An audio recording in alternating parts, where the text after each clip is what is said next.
بسم اللہ الرحمن الرحیم۔ شروع اللہ تعالیٰ کے پاک نام سے جو بڑا مہربان نہایت رحم کرنے والا ہے۔ السلام علیکم ورحمۃ اللہ وبرکاتہ۔ محترم ناظرین کرام، آج ہم ایک نہایت اہم دینی مسئلے پر گفتگو کریں گے، جس کے بارے میں بہت سی مسلمانوں کے ذہنوں میں مختلف سوالات اور وسوسے پائے جاتے ہیں۔ بعض لوگ یہ سمجھتے ہیں کہ اگر انسان جنابت کی حالت میں ہو یا خواتین مخصوص ایام سے گزر رہی ہوں تو اس حالت میں درود پاک صبح یا دیگر اذکار پڑھنا جائز نہیں، جبکہ کچھ لوگ اس کے برعکس ہر حال میں ذکر الہی جاری رکھتے ہیں۔ آخر صحیح بات کیا ہے؟ کیا ناپاکی کی حالت میں درود پاک پڑھنا بے ادبی ہے، یا اس سے گناہ ہوتا ہے یا ثواب ملتا ہے؟ کیا ایسی حالت میں کیا جانے والا ذکر اللہ تعالیٰ کی بارگاہ میں قبول ہوتا ہے یا نہیں؟ ایک بہن نے سوال کیا کہ گھر کے کام کاج کے دوران یا مخصوص ایام میں ان کی زبان پر بے اختیار درود پاک جاری ہو جاتا ہے تو کیا انہیں فوراً رک جانا چاہیے یا وہ اسے جاری رکھ سکتی ہیں؟ ایک نوجوان نے پوچھا کہ وہ روزانہ درود پاک کا ایک وظیفہ کرتا ہے، لیکن اگر اس پر غسل واجب ہو جائے تو کیا اس کا وظیفہ منقطع ہو جائے گا یا وہ اسے جاری رکھ سکتا ہے؟ اسی طرح ایک بزرگ نے دریافت کیا کہ بڑھاپے اور جسمانی کمزوری کی وجہ سے ہر وقت وضو یا غسل کرنا آسان نہیں، تو کیا ایسی حالت میں درود شریف پڑھنا بے ادبی شمار ہوگا؟ میرے عزیز بھائیوں اور محترم اسلامی بہنوں، یہ وہ سوالات ہیں جو ہم میں سے بہت سے لوگوں کے ذہنوں میں پیدا ہوتے ہیں۔ اس لیے ضروری ہے کہ ہم ان کا جواب قرآن کریم، احادیث مبارکہ اور مستند فقہی رہنمائی کی روشنی میں جانیں، نہ کہ سنی سنائی باتوں یا وسوسوں کی بنیاد پر۔ سب سے پہلے یہ بات اچھی طرح سمجھ لیجئے کہ شیطان کی سب سے بڑی کوشش یہی ہوتی ہے کہ وہ انسان کو اللہ تعالیٰ کے ذکر سے دور کر دے۔ وہ دل میں یہ وسوسہ ڈالتا ہے کہ تم ناپاک ہو، تم اس قابل نہیں کہ اللہ کا ذکر کرو یا رسول اکرم صلی اللہ علیہ وسلم پر درود بھیجو، لہذا ذکر چھوڑ دو۔ بہت سے لوگوں انہی وسوسوں کا شکار ہو کر ذکر و درود ترک کر دیتے ہیں، حالانکہ یہ شیطان کی کامیابی ہوتی ہے۔ دین اسلام آسانی کا دین ہے، سختی کا نہیں۔ صحیح مسلم میں حضرت عائشہ صدیقہ رضی اللہ عنہا سے روایت ہے کہ رسول اللہ صلی اللہ علیہ وسلم ہر حال میں اللہ تعالیٰ کا ذکر فرمایا کرتے تھے۔ اس حدیث سے علماء نے یہ مسئلہ بیان فرمایا ہے کہ عام اذکار، تسبیحات، دعائیں اور درود پاک پڑھنے کے لیے باوضو ہونا شرط نہیں، اگرچہ باوضو ہونا افضل اور زیادہ باعث ادب ہے۔ لہٰذا اگر کسی شخص پر غسل واجب ہو یا کوئی خاتون مخصوص ایام میں ہو تو وہ درود پاک، استغفار، تسبیحات اور مسنون دعائیں پڑھ سکتی ہیں۔ اس میں کوئی گناہ یا بے ادبی نہیں، بلکہ اللہ تعالیٰ کا ذکر جاری رکھنا باعث اجر و ثواب ہے۔ البتہ قرآن کریم کی تلاوت کا حکم الگ ہے، جس کی تفصیل آگے بیان کی جائے گی انشاءاللہ۔ محترم ناظرین کرام، اس کے بعد ایک نہایت اہم سوال یہ پیدا ہوتا ہے کہ آخر قرآن کریم کی تلاوت اور درود پاک پڑھنے میں کیا فرق ہے؟ بہت سے لوگ یہ سمجھتے ہیں کہ چونکہ جنابت کی حالت میں قرآن کریم کی تلاوت جائز نہیں، اس لیے درود پاک پڑھنا بھی منع ہوگا، حالانکہ یہ درست نہیں۔ قرآن مجید میں اللہ تعالیٰ کا مقدس کلام ہے، اس لیے جنابت کی حالت میں اس کی باقاعدہ تلاوت کرنا جائز نہیں۔ البتہ مسنون دعاؤں کی نیت سے وہ آیات جن کا مقصد دعا ہو، بعض اہل علم نے ان کی اجازت بیان کی ہے، لیکن درود پاک قرآن کی تلاوت نہیں، بلکہ اللہ تعالیٰ کی بارگاہ میں اپنے محبوب نبی کریم صلی اللہ علیہ وسلم پر رحمت و سلام بھیجنے کی دعا ہے۔ اس لیے جنابت یا مخصوص ایام میں بھی درود پاک، تسبیحات، استغفار اور دیگر اذکار پڑھنے کی اجازت ہے۔ گویا اگر اس وقت آپ قرآن کریم کی تلاوت سے وقتی طور پر رکے ہوئے ہیں تو اللہ تعالیٰ انہیں اپنے ذکر اور اپنے محبوب صلی اللہ علیہ وسلم پر درود بھیجنے کا دروازہ کھلا رکھا ہے، تاکہ بندہ اپنے رب سے تعلق قائم رکھے اور شیطان کے وسوسوں کا شکار نہ ہو۔ ایک اور اہم سوال یہ ہے کہ کیا جنابت کی حالت میں پڑھا جانے والا درود پاک اللہ تبارک و تعالیٰ کی بارگاہ میں قبول ہوتا ہے؟ بعض لوگ یہ گمان کرتے ہیں کہ اس حالت میں فرشتے انسان کے قریب نہیں آتے یا اس کا درود آگے نہیں پہنچتا، لیکن یہ خیال درست نہیں۔ رسول اللہ صلی اللہ علیہ وسلم نے فرمایا، المؤمن لا ینجس، یعنی مومن حقیقت ناپاک نہیں ہوتا۔ اس حدیث سے معلوم ہوتا ہے کہ جنابت ایک عارضی جسمانی کیفیت ہے، ایمان اور دل کی پاکیزگی اس سے متاثر نہیں ہوتی۔ اسی طرح احادیث میں یہ بھی آیا ہے کہ اللہ تبارک و تعالیٰ نے ایسے فرشتے مقرر فرمائے ہیں جو زمین میں گھومتے رہتے ہیں اور امت کی طرف سے بھیجے جانے والے درود و سلام کو رسول اللہ صلی اللہ علیہ وسلم کی خدمت میں پیش کرتے ہیں۔ لہذا جب کوئی مسلمان اخلاص اور محبت کے ساتھ درود پاک پڑھتا ہے تو اللہ تبارک و تعالیٰ اس کے درود کو قبول فرماتا ہے، بشرطے کہ وہ شریعت کی حدود کا خیال رکھے۔ اس لیے یہ تصور درست نہیں کہ جنابت کی وجہ سے درود ضائع ہو جاتا ہے یا اللہ تبارک و تعالیٰ کی بارگاہ تک نہیں پہنچتا۔ اسی طرح اگر کوئی شخص روزانہ درود پاک یا کسی مسنون ذکر کا معمول رکھتا ہو اور دوران معمول اس پر غسل واجب ہو جائے تو اسے اپنا وظیفہ چھوڑ دینے کی ضرورت نہیں۔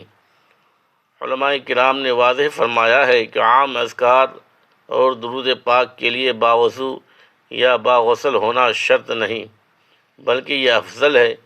اگر کوئی مجبوری یا کسی عارضی حالت کی وجہ سے غسل میں تاخیر ہو جائے تو بندہ اپنے ذکر کو جاری رکھ سکتا ہے، اس طرح اس کا معمول بھی باقی رہے گا، اس کا اللہ تبارک و تعالیٰ سے تعلق بھی قائم رہے گا اور شیطان کو اسے ذکر سے دور کرنے کا موقع بھی نہیں ملے گا۔ یاد رکھیں کہ درود پاک روح کی غذا ہے۔ جس طرح جسم بیماری میں بھی غذا کا محتاج رہتا ہے، اسی طرح روح ہر حالت میں اللہ تبارک و تعالیٰ کے ذکر اور رسول اللہ صلی اللہ علیہ وسلم پر درود و سلام کی محتاج رہتی ہے۔ میرے محترم بھائیوں اور عزیز اسلامی بہنوں، اب ہم اس موضوع کے ایک اور نہایت اہم پہلو کی طرف آتے ہیں، اور وہ یہ ہے کہ شیطان کس طرح انسان کو اللہ تبارک و تعالیٰ کے ذکر اور درود پاک سے دور کرنے کی کوشش کرتا ہے۔ اکثر ایسا ہوتا ہے کہ جیسے ہی کوئی شخص درود پاک پڑھنے یا تسبیح کرنے کا ارادہ کرتا ہے، فوراً اس کے دل میں یہ خیال آتا ہے کہ تم گناہ گار ہو، تم ناپاک ہو، تمہارا ذکر کیسے قبول ہوگا؟ یاد رکھیں، یہ آپ کے دل کی آواز نہیں بلکہ شیطان کا وسوسہ ہے، کیونکہ شیطان اچھی طرح جانتا ہے کہ اللہ تعالیٰ کا ذکر اور رسول اکرم صلی اللہ علیہ وسلم پر درود و سلام انسان کے ایمان کو مضبوط، دل کو مطمئن اور روح کو منور کر دیتا ہے۔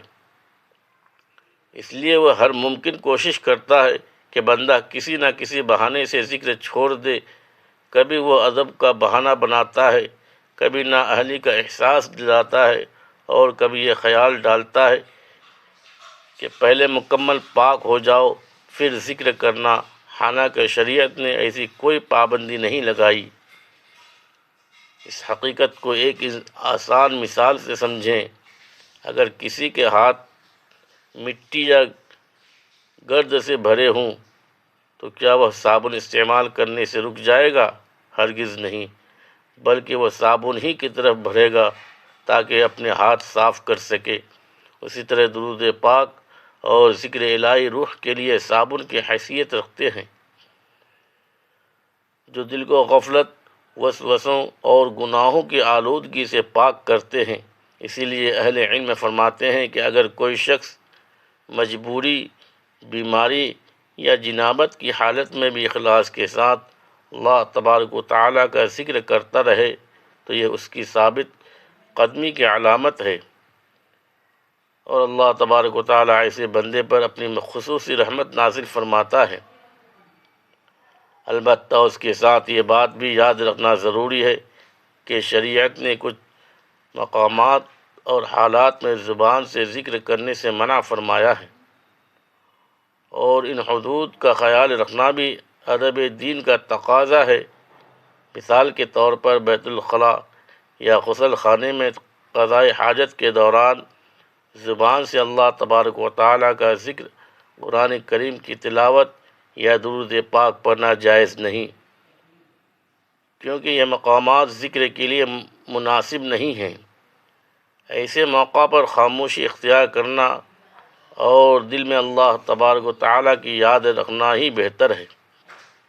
اسی طرح اگر کوئی شخص کسی گناہ کے کام میں مشغول ہو تو اسے چاہیے کہ پہلے اس گناہ سے توبہ کرے اور پھر ادب و اخلاص کے ساتھ اللہ تبارک و تعالیٰ کا ذکر کرے، کیونکہ ذکر الہی بندے کو گناہوں سے نکالنے اور نیکی کی طرف لانے کے لیے ہے، نہ کہ گناہ کے ساتھ جمع کرنے کے لیے۔ لہذا ایک مسلمان کی ذمہ داری یہ ہے کہ وہ نہ شیطان کے وسوسوں میں آئے اور نہ ہی شریعت کے آداب سے غافل ہو، بلکہ ہر معاملے میں اعتدال اختیار کرے، اللہ تبارک و تعالیٰ کے ذکر کو اپنا معمول بنائے، درود پاک کو اپنی زندگی کا حصہ بنائے، اور جہاں شریعت خاموش رہنے کا حکم دے وہاں خاموشی کو بھی عبادت سمجھتے ہوئے اس کا احترام کرے۔ میرے محترم بھائیوں اور عزیز اسلامی بہنوں، اب ہم اس موضوع کے ایک اور نہایت اہم حصے کی طرف آتے ہیں، اور وہ یہ ہے کہ موجودہ دور میں موبائل فون کے ذریعے درود پاک پڑھنے یا سننے کا کیا حکم ہے، کیونکہ آج کل بہت سے لوگ موبائل ہی پر درود، اذکار اور دینی کتب پڑھتے ہیں۔ اگر کسی شخص پر غسل واجب ہو یا کوئی خاتون مخصوص ایام میں ہو تو کیا وہ موبائل کی اسکرین پر لکھا ہوا درود پاک دیکھ کر پڑھ سکتی ہے؟ اہل علم نے وضاحت فرمائی ہے کہ موبائل کی اسکرین پر نظر آنے والے الفاظ مصحف قرآن یا کاغذ پر لکھی ہوئی تحریر کی طرح مستقل حروف نہیں ہوتے، بلکہ برقی روشنی کی صورت میں ظاہر ہوتے ہیں۔ اس لیے عام اذکار اور درود پاک کو موبائل سے دیکھ کر پڑھنے میں حرج نہیں۔ البتہ ادب کا تقاضا یہ ہے کہ انسان احترام کے ساتھ یہ عمل انجام دے اور غیر ضروری بے ادبی سے بچے۔ اسی طرح اگر کوئی شخص درود پاک کی تلاوت سن رہا ہو تو اس میں بھی کوئی قباحت نہیں، بلکہ اللہ تبارک و تعالیٰ کے ذکر سننے سے دل کو سکون، ایمان کو تازگی اور روح کو قوت حاصل ہوتی ہے۔ لیکن اس کے ساتھ ساتھ چند ایسے مقامات اور حالات بھی ہیں جہاں زبان سے درود پاک یا دیگر اذکار پڑھنے سے اجتناب کرنا چاہیے۔ مثلاً بیت الخلاء یا ایسی جگہ جہاں انسان قضاء حاجت میں مشغول ہو، وہاں زبان سے اللہ تعالیٰ کا ذکر یا درود پاک پڑھنا مناسب نہیں، کیونکہ شریعت نے ان مقامات کے لیے خاموشی اور ادب کی تعلیم دی ہے۔ اسی طرح اگر قرآن کریم کی تلاوت ہو رہی ہو یا کوئی دینی بیان توجہ سے سنا جا رہا ہو تو اصل توجہ قرآن اور بیان کی طرف ہونی چاہیے، کیونکہ اللہ تبارک و تعالیٰ کے کلام کو غور سے سننا بھی عبادت ہے۔ ایک اور اہم بات یہ ہے کہ اگر کوئی شخص گناہ کے کام میں مصروف ہو تو اسے چاہیے کہ پہلے اس گناہ کو چھوڑے سچی توبہ کرے اور پھر اخلاص کے ساتھ اللہ تبارک و تعالیٰ کا ذکر کرے، کیونکہ ذکر الہی انسان کو گناہوں سے نکال کر اطاعت کی طرف لانے کے لیے ہے۔ اسی طرح یہ بھی یاد رکھیں کہ ناپاکی کی حالت میں درود پاک پڑھنے سے انسان کی روحانی قوت کم نہیں ہوتی، بلکہ اگر بندہ عاجزی، ندامت اور اللہ تبارک و تعالیٰ کی رحمت کی امید کے ساتھ درود پاک پڑھتا رہے تو یہی کیفیت اس کے لیے رحمت، سکون اور ہدایت کا ذریعہ بن جاتی ہے۔ شیطان ہمیشہ یہ چاہتا ہے کہ انسان مایوس ہو جائے اور یہ سمجھے کہ اب اس کی عبادت قبول نہیں ہوگی، حالانکہ اللہ تبارک و تعالیٰ اپنے بندوں کی توبہ اور رجوع کو پسند فرماتا ہے۔ اس لیے کسی بھی وسوسے میں مبتلا ہوئے بغیر اللہ تبارک و تعالیٰ کا ذکر جاری رکھیں، جلد از جلد غسل کر کے مکمل طہارت حاصل کریں اور اپنی زندگی کو درود پاک، استغفار، تسبیح اور دیگر مسنون اذکار سے ہمیشہ آباد رکھیں، کیونکہ یہی وہ اعمال ہیں جو انسان کے دل کو زندہ رکھتے، ایمان کو مضبوط کرتے اور اسے ہر حال میں اللہ تبارک و تعالیٰ کے قریب لے جاتے ہیں۔ میرے محترم بھائیوں اور عزیز اسلامی بہنوں، ہماری آج کی گفتگو کا خلاصہ یہی ہے کہ جنابت یا مخصوص ایام کی حالت میں ایک عارضی جسمانی کیفیت ہے۔ یہ انسان کے ایمان، اخلاص اور اللہ تبارک و تعالیٰ سے تعلق کو ختم نہیں کرتی۔ اس لیے عام اذکار، درود پاک، استغفار اور مسنون دعائیں اس حالت میں بھی پڑھی جا سکتی ہیں۔ البتہ قرآن کریم کے باقاعدہ تلاوت اور مصحف کو چھونے کے متعلق شریعت کے الگ احکام ہیں جن کا لحاظ رکھنا ضروری ہے۔ یاد رکھیں کہ شیطان ہمیشہ یہ چاہتا ہے کہ انسان اللہ تبارک و تعالیٰ کے ذکر سے دور ہو جائے، اس لیے وہ مختلف وسوسے پیدا کرتا ہے، لیکن یہ ایک سچا مومن ہر حال میں اپنے رب کو یاد کرتا رہتا ہے اور رسول اکرم صلی اللہ علیہ وسلم پر درود و سلام بھیجنے کو اپنی زندگی کا معمول بناتا ہے۔ البتہ ہمیں یہ بھی یاد رکھنا چاہیے کہ بیت الخلاء یا قضاء حاجت کی جگہ زبان سے ذکر کرنا درست نہیں۔ اسی طرح شریعت کے آداب و حدود کا خیال رکھنا ہر مسلمان پر لازم ہے۔ اگر آپ پر غسل واجب ہو جائے تو حتی الامکان جلد از جلد غسل کر کے طہارت حاصل کریں، کیونکہ پاکیزگی اسلام کا اہم حصہ ہے۔ لیکن غسل میں تاخیر کی وجہ سے اللہ تبارک و تعالیٰ کے ذکر اور درود پاک کو بالکل ترک کر دینا درست نہیں۔ ہمیشہ اعتدال، ادب اور اخلاص کے ساتھ دین پر عمل کریں، معتبر علماء سے مسائل سیکھیں اور کسی بھی بات میں افراط و تفریط سے بچیں۔ اللہ تبارک و تعالیٰ ہمارے دلوں کو اپنے ذکر سے آباد فرمائے، ہمیں ہر حال میں سنت نبوی صلی اللہ علیہ وسلم پر عمل کرنے کی توفیق عطا فرمائے، ہمارے گناہوں کو معاف فرمائے، ہمیں ظاہری اور باطنی پاکیزگی نصیب فرمائے، ہمارے گھروں میں خیر و برکت، سکون، ایمان، صحت، عافیت اور رزق حلال عطا فرمائے اور ہمیں کثرت سے درود پاک پڑھنے والوں میں شامل فرمائے۔ آمین یا رب العالمین۔ ناظرین کرام، اگر آپ کو یہ معلومات مفید اور ایمان افروز محسوس ہوئی ہو تو اس ویڈیو کو ضرور پسند کیجیے، اپنے اہل خانہ، دوستوں اور عزیزوں کے ساتھ شیئر کیجیے تاکہ یہ علم زیادہ سے زیادہ لوگوں تک پہنچ سکے اور آپ کے لیے صدقہ جاریہ بن جائے۔ اگر آپ ہمارے چینل پر نئے ہیں تو چینل کو سبسکرائب کریں، بیل آئیکن کو ضرور دبائیں تاکہ ہماری آنے والی قرآن و سنت کی روشنی میں تیار کی گئی مستند اور اصلاحی ویڈیوز آپ تک بروقت پہنچتی رہے۔ اپنی قیمتی آراء اور دعاؤں سے ہمیں ضرور نوازیں۔ اللہ تعالیٰ آپ سب کو اپنے حفظ و امان میں رکھے، دنیا و آخرت کی تمام بھلائیاں عطا فرمائے۔ انشاءاللہ تعالیٰ پھر ملاقات ہوگی ایک نئی اور ایمان افروز ویڈیو کے ساتھ۔ خدا حافظ، السلام علیکم ورحمۃ اللہ وبرکاتہ۔ شکریہ، جزاک اللہ خیرا کثیرا۔